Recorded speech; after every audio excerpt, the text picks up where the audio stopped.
Change always started small for me, like the muted chime of an elevator, arriving on the wrong floor. But that Monday morning it thundered when Mr. Caldwell leaned over my cubicle wall and asked if I owned a suit that could survive 3 days in Denver. I nodded before my brain caught up, the word sure sliding out even as my pulse spiked. 5 years as his quiet, reliable project analyst, and this was the first time he'd needed me beyond the glow of spreadsheets. By lunch he'd forwarded the conference agenda with a single-line note. Thought you'd like the keynote on behavioral analytics. The subject line read simply, our trip, possessive and casual, as if we were an established pair instead of boss and subordinate who traded polite jokes about espresso strength. I reread that email all afternoon, anchoring myself in its plain font whenever my imagination leaped ahead. Airport gates, side-by-side seats, the patent carpet of a hotel hallway. I kept my feelings filed the way I stored invoices, carefully labeled, hidden in a locked drawer, admiration filed under leadership, gratitude under career growth, and the quiet warmth that bloomed whenever his sleeve brushed mine during weekly briefings, that went into an unnamed folder I never opened. Yet now a conference badge with both our names felt like a key sliding into that drawer. Big trip, huh? Maya in accounts payable winked as we filled mugs in the break room. Presentations, evening mixers, hotel bar, those things can be bonding. Her tone carried the gentle tease of office folklore. Business travel erases lines. I managed a laugh, but my voice came out thin. The ceramic handle sweated in my grip even though the coffee was cooling. Preparations moved fast. Wednesday afternoon, Mr. Caldwell called me into his glass office. Sunlight splashed across the skyline behind him, catching the silver at his temples and turning it to burnished steel. He pushed a printout across the desk. I upgraded us to a suite. The regular rooms were nearly gone. A subtle crease formed between his brows, concerned that I might read too much into it or not enough. There's a pull-out sofa in the living area. If that's uncomfortable, it's fine, I heard myself say, too quickly. The idea of sleeping 12 feet from him felt anything but fine. It felt electric, dangerous, inevitable. I anchored my gaze on the conference logo, cobalt triangles orbiting a data graph until my heartbeat steadied. When I looked up, his eyes held a softness I rarely saw outside annual reviews. He cleared his throat, an unconscious tell. I value your insight, Jamie. It'll be good to have you there. My name on his tongue sounded informal, intimate. He stood as I rose, and, for one suspended second, the desk wasn't between us. Dust motes floated in the space, glittering like unsent thoughts. That evening I ironed my charcoal suit while last year's keynote streamed on my tablet. But my attention drifted to the logistics of sharing a suite. How long would it take to shower and change so he wouldn't notice my cologne? Would I bump into him if insomnia sent me to the kitchenette? I told myself these were practical concerns, nothing more. Still, when the steam rose from the iron, it caught the lamplight and looked like breath on winter glass, something fleeting yet revealing. I pressed the crease of my tie flat and whispered, just 3 days, as though a deadline could quarantine possibility. Friday arrived in a blur of rolling luggage and airport announcements. He met me at security, already in business casual navy, a leather messenger bag slung across one shoulder. Ready for takeoff? He asked. The words were routine, yet the unguarded curve of his smile felt new, reserved somehow for me. As we walked toward our gate, the clatter of wheels on tiles sounded like a countdown. I let the space between us narrow until our carry-ons bumped, pretending the touch was accidental, storing the warmth of that small collision like a secret I could unpack later. No spreadsheet in the world could predict where that secret might lead. The flight to Denver lasted exactly 2 hours and 19 minutes, enough time for me to replay 5 years of shared coffee breaks and late night deadlines in Sword. I met Mr. Caldwell on my first day as an intern, when I spilled an entire iced latte onto my onboarding packet. He promised not to judge my analytic skills by my cup-handling abilities, then handed me a fresh packet and a Tide pen. We still joke about data stains whenever a report arrives dotted with highlight marks. On the plane he chose the window seat, leaving me the aisle. Between us sat the narrow armrest that airlines pretend is neutral territory, though our elbows kept calling a truce on it. He flipped open a trade magazine. I opened my notes for Monday's panel. Every so often he nudged the article toward me, tapping a graph he thought I'd appreciate. We communicated in half smiles and soft hums, our version of conversation. At 30,000 feet, the easy silence felt earned, like a favorite playlist we both knew by heart. Turbulence jostled the cabin, sending my pen skittering under his seat. He bent instantly, shoulders brushing my thigh as he retrieved it. When he straightened, his tie was crooked. I pointed it out, and he let me smooth the silk, fingers briefly resting against the steady beat of his pulse. He thanked me in a voice too low for the noise of the engines, yet I heard every note. We landed after dusk to discover the luggage carousel jammed. My checked bag emerged intact. His didn't. The airline clerk apologized, promising delivery. By morning, that left him with only the navy blazer on his back, crisp, handsome but not conference-ready for tomorrow's sessions. I tried for levity. Guess you'll be trend-setting casual Friday on a Thursday. He chuckled, but concern flickered behind his eyes. A shuttle carried us to the downtown hotel, neon signs blurring across the windows.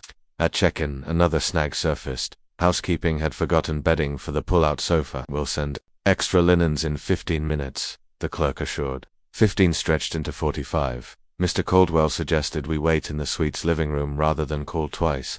No reason for staff to scramble at this hour, he said, loosening his collar. We settled on the sofa, a polite expanse suddenly too small. He removed his blazer, draped it beside him, and rolled up his sleeves. I offered the steaming paper cup of chamomile I'd brewed from the lobby station. He accepted, cradling it between long fingers. Remember that night we stayed until security kicked us out? He asked. Quarterly Projections version 13. I answered automatically. We bribed the guard with leftover donuts, powdered ones, he corrected, smiling. You had sugar all over your tie. I still do. Sometimes, I admitted. Habit. These breadcrumb memories formed a trail only we could follow.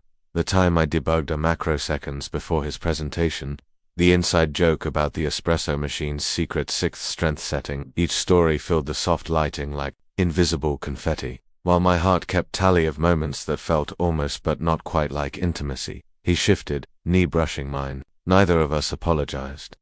A beat later his phone buzzed. Airline update: his bag might not arrive until late afternoon tomorrow. He exhaled through his nose, frustration polite but palpable.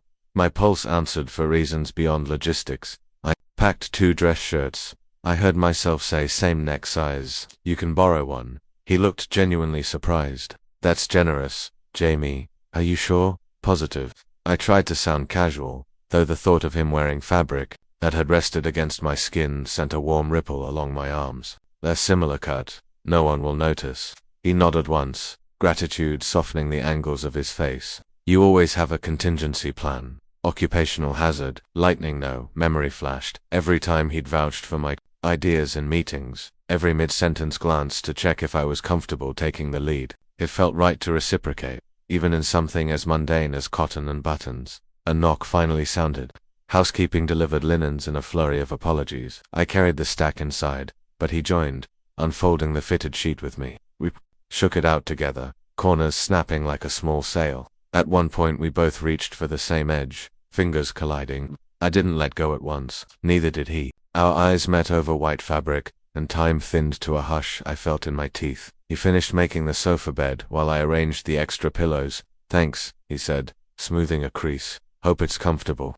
I'll survive, I replied, then gestured toward the bedroom doorway. You should rest. Big day. He hesitated, hand lingering on the sofa's back. Jamie, he began, voice low. The rest dissolved in a half-laugh. Never mind. Good night. Yet he didn't move until I gave a small nod.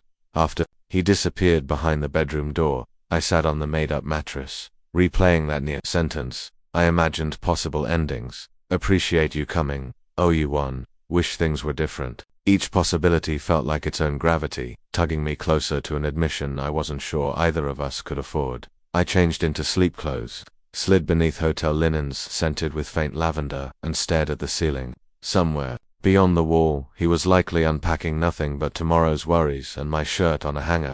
The suite's muted air hummed with the knowledge that 2 people could be separated by drywall yet tangled in the same unspoken thought before sleep edged in. I pictured morning, him emerging in a shirt that carried a trace of my cologne, me trying not to stare. It was only a practical fix. But practicality, I realized, can flirt in whispers, and sometimes the smallest misplacement of luggage can tilt an entire orbit. The applause inside the ballroom faded to a distant rush as we stood forehead to forehead, sharing the fragile hush that had swallowed every clever statistic I ever memorized. The rooftop breeze smelled of hotel laundry vents, but I still caught the sandalwood in Mr. Caldwell's aftershaver note that set fireworks behind my ribs. His thumb rested on my cheekbone, light as a bookmark. Somewhere below, a car horn blared, the world reminding us it still existed. I rehearsed this 100 times, he murmured, lowering his hand but not stepping away. It never included a gala balcony or you looking at me like that. Like, what? My voice steadied only because the rest of me shook, like you can see straight through the spreadsheets. I laughed once. They're mostly formulas and hope anyway. He traced the railing, gathering nerve. Jamie, if this, he gestured between us, is one-sided, say so. I'll apologize and we'll move on, but if it isn't, the sentence drifted, leaving an exit ramp wide enough for both of us. I didn't take it. You're not the only one who practiced a speech, I said. Mine had fewer slides, but the same headline. Relief flashed across his face, painful in its intensity. Tell me, the words were only 3 syllables. I want you. They carried years of restraint, not just as a mentor. I want the way you curl your fingers when you're thinking, the soft look you save for late nights. He closed his eyes, as though the confession was sunlight. I want those things too. His smile trembled. I've wanted them longer than is sensible. We exhaled together, but caution still flickered. He glanced at the ballroom doors where colleagues might appear. Let's talk somewhere safer, he said, humor fraying at the edges. The elevator ride felt like threading a needle while holding a hand grenade. We kept our arms to ourselves, yet the polished chrome reflected our closeness back at us in glitchy duplicates. My heartbeat thumped so loudly I worried he could hear it over the hum of cables. His gaze kept drifting toward my reflection, catching mine, darting away against a magnet, testing the field. Memories flashed in the mirrored walls. Laughing over caffeine-fueled spreadsheets at 2 a.m., his fingertips brushing mine as we exchanged printouts, the night I sneezed mid-presentation and he covered for me without missing a beat. Love doesn't drop out of the sky. It accumulates like data points until a pattern is undeniable. When the doors opened on our floor, we both stepped out at the same time, shoulders bumping. Sorry, we uttered in chorus, then laughed quiet, breathless, inside the sweet lamplight, pulled over the king bed still unmade. The door clicked shut behind us, sealing off job titles. We were just 2 men breathing the same anxious air. He loosened his tie. Before we jump, he said, I'm your supervisor. Technically, I replied, fussing with a cuff that didn't need fixing. HR can reshuffle teams. That's asking a lot. So is pretending this isn't real. I met his eyes. What do you need? Assurance your career won't suffer. That I'm not confusing authority with attraction. You've never done that, I said, stepping closer. You challenge me hardest when I deserve it. That's why this means something. He looked at me the way a reader stares at the last line of a book.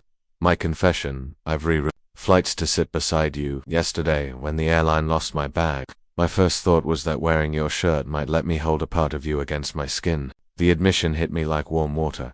I sat on the bed. I memorized your cologne months ago, I said. Sometimes I walk past your office just to catch it. He crossed the carpet slowly until his knees touched mine. If we do this, he whispered, we do it with eyes open, wide open. His hand hovered near my shoulder. The space between skin and touch felt electric. Finally, it settled warm and grounding. I covered it with mine, the intimacy roaring louder than traffic below. I'm scared, he admitted. Not of you ruining something priceless. I'm terrified, I echoed, squeezing his fingers. But regret scares me more. He smiled, a crooked curve that melted years off him. Then here's a calculated risk. He sat beside me, knees aligned, up close. His eyes were winter steel, warmed by sunrise. May I kiss you? The courtesy weakened every defense. I closed the inches between us. Our lips met gently, testing compatibility. The kiss tasted of mint and something uniquely him coffee. Familiarity, cedar resolve. It was gentle, then surer, then gentle again. A language with one syllable. Yes. When we parted, his breath fanned my cheek. You're trembling, he murmured, rubbing a thumb along my hand. Adrenaline, also joy. He laughed, soft and disbelieving. I thought I was past first kiss nerves. I thought office crushes never end well, I replied. The phrase criminally small for what pulsed between us. We shifted to the headboard and laced fingers. Conversation came in murmured bursts between longer stretches of contented silence like waves gliding ashore. He confessed a love for old jazz records. I admitted I sometimes stayed late just to hear him humming them under his breath. We traded childhood stories, exchanging scars like baseball cards. His fear of disappointing a father who valued stoicism. My fear of speaking up in rooms where titles echoed louder than ideas. Every revelation felt like turning on another lamp. In a too-big house, illuminating corners I'd accepted were destined to remain dark. With each one the distance shrank until our shoulders brushed continually, heat passing back and forth, silent promises scrawled in contact. A notification buzzed on his phone, an after-hours email from a board member. He glanced at the screen, and set it face down. "Not tonight," he said, voice firm. The small act of rebellion tightened something sweet inside my chest. "Where do we go from here?" he asked eventually, practically. "We talk to HR Monday, request new reporting lines. We draw clear boundaries, and personally," I rested my head on his shoulder. "Personally, we see if coffee still tastes like coffee when someone you care about hands it to you. We find out if a project deadline feels lighter when there's a shared playlist," he hummed, lips brushing my hair. His arms circled my waist, tentative at first, then secure. Minutes blurred, filled with whisper-like touches and confession. After confession, each truth stepped past old caution tape. "At Christmas," he said, "you fell asleep on the conference table and I covered you with my coat. Watching you breathe felt more urgent than any deadline. I remember waking up warm." I smiled, thought the HVAC finally worked. His laugh shook us both, breaking and mending something inside me. "This feels impossible," he whispered. "Impossible. Situations are where innovation thrives," I countered, quoting his own slide. He groaned playfully, then, gently and deliberately, kissed the corner of my mouth as if sealing the citation. Outside, headlights traced arcs across the ceiling, marking the slow-turning clock of a city that would wake soon. Responsibility would nick email seating charts, but tonight, we'd poured a foundation in honest words and gentle touch. Fatigue crept in. He shifted down the mattress, tugging me along. We lay on our sides, faces inches apart, sharing breath. "Sleep," he whispered. "I'll still be here tomorrow." The promise settled over me heavier than any quilt. As my eyelids dropped, a final thought surfaced. The true confession wasn't the words we'd spoken, but the quiet certainty we'd believe. The man'd build whatever came next on that bedrock, fearless at last, for both of us. The first day of sessions passed in a blur of panel discussions and vendor demos, but the real jolt came after midnight, long after we'd both crawled to our separate corners of the suite. A metallic groan woke me, followed by the unmistakable hiss of water. I padded into the bathroom to find the ceiling vent dripping, then pouring onto the tiles. "Mr. Caldwell," I called, knocking on his door. He opened almost instantly, hair mussed, my shirt half buttoned. I tried not to stare at the familiar fabric stretching over his chest. A maintenance team arrived, clanged around, and finally declared, the entire plumbing line compromised. The manager apologized, brow glistening. "We only have one vacant room tonight, king bed, city view. We'll comp the difference."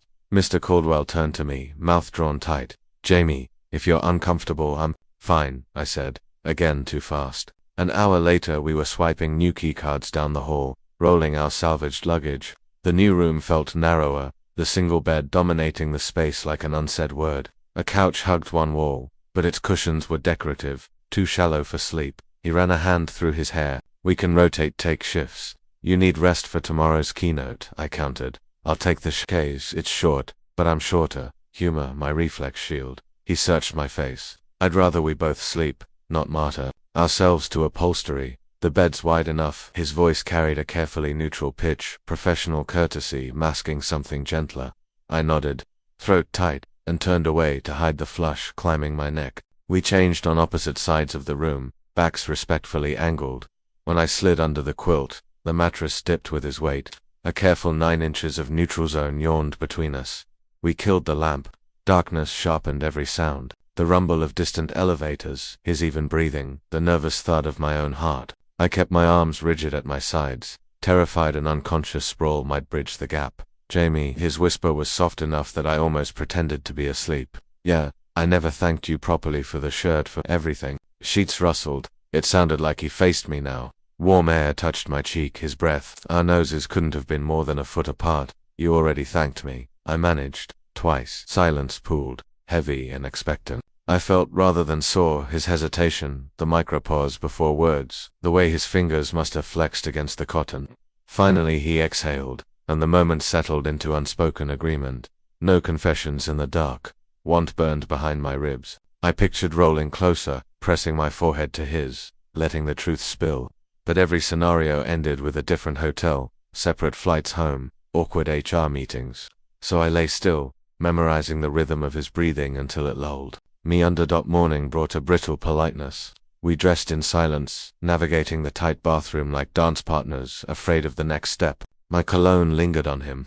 I caught the scent and nearly forgot how to knot my tie. He noticed, fingers brushing mine to straighten the fabric. The contact zinged up my arm, but he withdrew before I could read his expression. The keynote ended. At noon, we found a small bistro for lunch, sitting at a two-top near the window. Sunlight striped his sleeves, and my borrowed shirt looked so natural on him it hurt. "You did great," I said, meaning more than the polished talk. His smile was genuine yet distracted. "Couldn't have prepped without your dataset." He toyed with a sugar packet, folding and unfolding the edge. "About last night, I hope sharing the bed didn't make things awkward." I tapped the rim of my water glass to hide a twitch in my hand. "Not at all. Emergency logistics." "Still," he murmured, gaze fixed on the sugar grains spilling onto the tablecloth. "I keep thinking there's a conversation we're skirting." My pulse stumbled. Outside, pedestrians threaded past, oblivious to the quiet implosion at table 4. "Probably conference fatigue," I joked, then regretted the deflection as soon as it left my mouth. He nodded but didn't look convinced. The check arrived. His fingertips brushed mine when we both reached for it. The touch lingered a second longer than etiquette required. My breath snagged just enough for him to notice. That evening's networking gala filled a rooftop ballroom. After an hour of polite small talk with vendors, Mr. Caldwell escaped to the balcony. I followed, grateful for the cool air. Downtown lights glittered below, a constellation mirroring my scattered thoughts. He braced his hands on the rail. "Jamie, I need to ask you something, and I'd rather it not wait until another ceiling collapses." His attempt at humor flickered, and died, leaving raw earnestness. Blood roared in my ears. "Okay." He faced me, the city's glow limning his profile. "Ever since that first latte disaster, I've trusted you with every project. Somewhere along the way I started trusting you with more than that. I don't want to misread signals. But last night sharing that space made it hard to ignore." The air between us vibrated. I opened my mouth, found only the dry rasp of fear, closed it again. Every possible reply rearranged the future. My silence stretched into an answer of its own. He swallowed and looked away, shoulders tightening. Panic jolted me forward. I touched his forearm just below the rolled cuff, where skin met fine hairs. "You're not misreading." The words felt like stepping off a ledge and discovering air could hold me. "I've kept things professional because you're my boss, and I didn't want to jeopardize either of us." He turned, eyes wide with relief and something achingly tender. "Jamie." My name was a promise on his lips. Inside, a burst of applause signaled the raffle drawing, but out here the only sound was our uneven breathing. He lifted a hand, paused, then brushed a thumb along my cheekbone, a question shaped in touch. I leaned into it, answer enough. Between us, the careful distance evaporated, replaced by a gravity that pulled our foreheads together. No kiss, yet just proximity charged like static before lightning. My chest flooded with warmth and terror in equal measure. "You know this complicates everything," I whispered. "I know," he said, voice roughened with hope, "but I'd rather navigate complications than pretend this doesn't exist." Somewhere deep inside, the locked drawer of feelings clicked open. I exhaled the fear I'd hoarded for years and let anticipation rush in to fill the space. Downtown traffic honked below, indifferent witness to the moment my world tilted. No spreadsheets, no tidy columns, just the reckless symmetry of two hands finding each other on a steel railing, gripping tight against the unknown. Morning light bled through the sheer curtains, tracing gold lines across his shoulder where my shirt still clung to him. For a second I forgot where we were, only aware of warmth, a steady heartbeat beneath my palm, and the sandpapered whisper of his breath against my hair. Then the memory of last night's kiss, confession, promises mouthed in half-dark rushed in, and I smiled so hard my cheeks hurt. He opened one eye, sleep-leery but amused. "You're staring, collecting evidence," I murmured. "Proof that it wasn't a dream," he hummed, rolling onto his back. I propped myself up on an elbow, tracing the small crease between his brows. "Relax," I teased. "No shareholders here. Only the guy who knows all my budget secrets," he said, and tugged me down for a soft, unhurried kiss that tasted of morning and possibility. When we parted, his grin went lopsided. "Jamie, there's coffee in the lobby and a panel in an hour. We should move. I'm considering a corporate mutiny. Skip the panel. Order room service croissants. Present them as essential team building." "Tempting," he conceded, swinging his legs over the side of the bed. He stretched, shirt riding up to reveal a sliver of skin. I caught myself staring and cleared my throat. We occupied the bathroom like seasoned dance partners, passing towels and razors, exchanging shy glances in the mirror. When he offered the toothbrush kit, "Last spare's yours," our fingers brushed, and the sparks felt brand new even after the night we'd shared. Dressed and caffeinated, we navigated the lobby's marble expanse shoulder to shoulder. Usually, he walked half a step ahead, the natural pull of hierarchy, but today our strides aligned. At the elevator, he leaned close enough for his sleeve to ghost my knuckles. After the keynote recap, he murmured, "Let's find a quiet place." To draft an email to HR, subject line, minor.org chart adjustment, major life upgrade, I whispered back. He chuckled, a low sound that hit me somewhere south of rational thought. The panel itself blurted adds questions, polite applausiate every time he addressed the audience. His gaze flicked to me as if anchoring. During the Q&A, I passed him a note, "Nice recovery on the data anomaly," and he replied by tapping his pen twice on the podium. Our secret thank you code. At lunch we claimed a small table near a wall of windows. He peeled the paper off his sandwich, studying me over the rim of his iced tea. "You're quiet." "Processing," I admitted. "For 5 years you were an ambition I never put words to, and now." I wiggled my fingers in the air, failing to articulate the electric hum beneath my skin. "Now we're rewriting the projection model," he finished. "It's exhilarating. And terrifying." "Mostly exhilarating," I said, nudging his shoe under the table. He nudged back, and suddenly we were teenagers in a cafeteria, grinning over contraband secrets. He sobered. "Tonight there's the vendor dinner. We could attend separately, keep optics clean, or we could attend together and test the optics we want long-term," I countered. "Transparency, remember." His expression melted into something proud and fond. "You're braver than I am." "I've just had practice hiding feelings," I said. "Turns out the opposite is easier once you start." We spent the afternoon in side sessions, occasionally splitting up, texting nonsense emojis whenever one of us asked a question from across the room. Each reunion in the hallway felt like stepping back into sunlight. Small things had changed. When he offered me a program booklet, his hand lingered. When I adjusted his lanyard, he leaned in rather than standing stiff. A current of shared knowledge pulsed beneath every ordinary gesture. Back in the suite before dinner, we sat at the desk drafting that HR email. Tone, professional but direct. Timeline, immediate. I dictated while he typed, and more than once our shoulders bumped. After the final line, "We believe a restructuring will allow continued collaboration."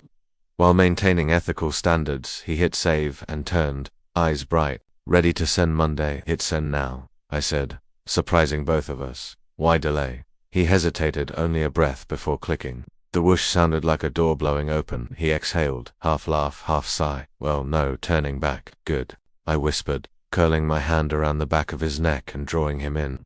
The kiss was deeper this time, unhurried but claiming. When we broke apart, I rested my forehead against his. "So, dinner." He brushed his thumb over my lower lip. "Let's show up together. But afterward, escape to that jazz bar you mentioned." "Exactly." His smile reached his eyes. We dressed again, this time choosing ties for each other, his charcoal, mine deep blue. Swapping them felt symbolic, like wearing each other's colors into the world. As we left, he slipped his fingers between mine. "This okay? Better than spreadsheets," I said, giving his hand a squeeze. The elevator doors slid shut, mirrors reflecting to men in tailored suits, shoulders touching. My pulse steadied into a new rhythm, one that included him beside me, not as mentor or unreachable ideal, but as partner plotting a shared future. The numbers over the door counted down floors, but all I felt was a scent. The jazz club he'd chosen for our first official date sat 2 blocks from the office, tucked between a florist and a locksmith, as though love and keys naturally lived side by side. That evening, long after spreadsheets gave way to I found him waiting beneath the neon trebleclef sign, collar lifted against the brisk spring air. He held up a familiar paper coupe espresso strength number 6 like a beacon. "Figured I'd break our caffeine embargo early," he said, pressing it into my hands. The cup was warm, his grin warmer. We slipped inside, the door sighing shut behind us, and settled into a booth half hidden by a velvet curtain. Saxophone curled through the dim room, slow and honey. Candlelight painted amber sparks and the silver at his temples. For a moment we simply breathed together, the day's meetings falling away like loosened ties. "How was life on the 5th floor?" I asked. "Quieter without you nailing budget forecasts in real time," he answered, then softened. "But knowing we could share this tonight made every elevator ride worth it." A waitress brought 2 glasses of Merlot and a plate of truffle fries we hadn't ordered. Compliments of the pianist, she said, nodding toward the stage. The same musician who'd noticed our laughter at the vendor gala. I raised a fry in salute. Conversation wandered childhood piano lessons he'd quit. The graphic novel series I was finally brave enough to pitch a publisher but always circled. Back to the question, hovering above the table, what now? He reached across, turning my spreadsheet pinned between his fingers. HR approved the restructuring, he said softly. Effective next Monday I'll head strategy, you'll head analytics, and we'll meet as equals. Relief fizzed through me like seltzer. They were that fast. Apparently love makes for efficient org charts. His smile turned teasing, but the tremor in his voice gave him away. I slid my hand over his and left it there, palm to palm. Equals, I echoed, on paper and off. The band eased into a ballad, lights dimming further. Couples drifted to the tiny dance floor. I felt his thumb draw slow circles on the back of my hand, an unspoken invitation. Dance break, he whispered. I answered by standing and tugging gently. We moved among the others, hip to hip, my heartbeat sinking. To the upright base, unlike the rooftop, this time we didn't worry who might watch. If anyone from the conference recognized us, they would see 2 men swaying in shared time. Nothing scandalous about it. Mid-song he pressed his forehead to mine. I've spent years predicting outcomes, he murmured, but I can't model how good this feels. That's because feelings live outside the grid, I said, stealing his earlier line. He laughed, and the sound settled someplace permanent inside me. When the song ended, we lingered, hands clasped, until applause nudged us back to the booth. Dessert arrived, unbidden powdered donuts on a silver tray. He arched an eyebrow. I may have sent a note ahead, I confessed. A reminder of where we started. He dusted sugar from one donut, tapped it to my nose, then kissed the spot clean, simply intimate. Exactly right. Later, walking toward the train, he stopped beneath a street lamp and opened his messenger bag. From inside he drew a slim navy notebook, embossed with my initials. New ideas go here, he said, placing it in my hands. Pages big enough for dreams that don't fit Selby Savan. I traced the letters, throat tight. You know this means you'll have to read every rough draft. Gladly, consider it lifetime editing rights. Trains howled in the distance. He glanced at the rails, then back at me. Come to my place tonight, he said, voice gentle but sure. I want to wake up and find you there when the coffee's ready. I answered by threading our fingers and guiding them into the pocket of his coat, sealing the hold against the chill. A small thing, but the most public claim I'd ever made. He kissed my hairline, another small thing, just as huge. On the platform, we stood shoulder to shoulder, sharing the earbud halves of a jazz standard he loved. Each passing headlight lit his profile, then plunged it into shadow, like frames of film counting down to a new premiere. Jamie, next quarters. Off-site is in Seattle, separate rooms this time, but maybe a shared view. I nudged his shoulder, pack light. My shirt is always in your suitcase anyway. We laughed. The train roared in and doors slid open on a gust of warm air. Together we stepped across the gap, the rhythm of our joint stride steady as a promise. Whatever stations waited ahead, we'd chart them side by side to pins on the same map. No longer data points, but the line itself, arcing forward into possibility.